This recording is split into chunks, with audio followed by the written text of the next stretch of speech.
আসসালামু আলাইকুম everyone, welcome back to my channel Mim Akter Jui. আজ তৈরি করব চিকেন সসেস। চলুন দেরি না করে ভিডিও শুরু করা যাক। এখানে আমি হাড় ছাড়া 600 গ্রাম চিকেন নিয়েছি। চিকেনটাকে ভালোভাবে ধুয়ে পরিষ্কার করে নিয়েছি। এখন ছোট ছোট করে চিকেনটাকে কেটে নেব।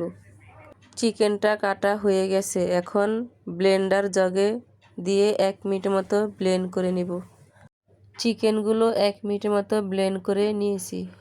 এখন দিয়ে দিব স্বাদ মতো লবণ, 1 টেবিল চামচ আদা বাটা, 1 টেবিল চামচ রসুন বাটা, দিয়ে দিব 2 টেবিল চামচ চিলি ফ্লেক্স, 1টি ডিম, দিয়ে দিব 1 টেবিল চামচ গোলমরিচের গুঁড়া, 2 টেবিল চামচ কর্নফ্লাওয়ার, 1 টেবিল চামচ লেবুর রস, 1 টেবিল চামচ সয়া সস। এখন দিয়ে দিব 2 পিস পাউরুটি। রুটিগুলো আমি হাত দিয়ে ছিঁড়ে দিয়ে দিব। এখন সবগুলো উপকরণ 1 মিনিটের মতো ভালোভাবে ব্লেন্ড করে নিব। এই তো চিকেনগুলো ভালোভাবে ব্লেন্ড করা হয়ে গেছে। এখন একটা বাটিতে ঢেলে নিব। সসেসগুলো বানানোর জন্য ফ্রিতে কিছুটা তেল মেখে নিব। এখন অল্প অল্প করে চিকেন নিয়ে আমি সসেসগুলো বানিয়ে নিব। দেখুন আমি কিভাবে সসেসগুলো বানাচ্ছি। এইভাবেই সবগুলো সসেস বানিয়ে নিব।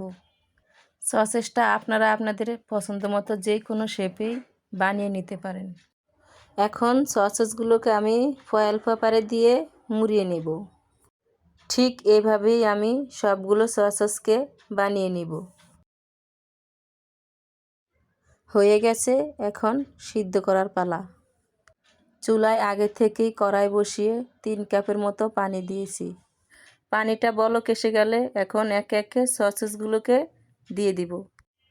ঢাকনা দিয়ে ঢেকে ভাপিয়ে নিব 15 মিনিট। ফিরে আসলাম 15 মিনিট পর। সসেসগুলো সিদ্ধ হয়ে গেছে, এখন উঠিয়ে নিব। 15 মিনিট ভাপিয়ে নিলেই সসেসগুলো সিদ্ধ হয়ে যায়, এর থেকে বেশি সময় লাগে না।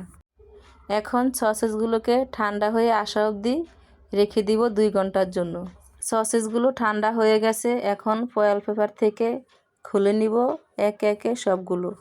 মাশাআল্লাহ, দেখুন সসেসটা কতটা পারফেক্ট হয়েছে। আপনারাও বাসায় এভাবে ট্রাই করে দেখতে পারেন। সহজ পদ্ধতিতে স্বাস্থ্যকর সসেস। বাজার থেকে তো আমরা অনেক দাম দিয়ে সসেস কিনে এনে খাই। এইভাবে বাসায় বানাইলে আমাদের অনেক টাকাও বেঁচে যায় এবং খাবারটাও খুব স্বাস্থ্যকর হয়।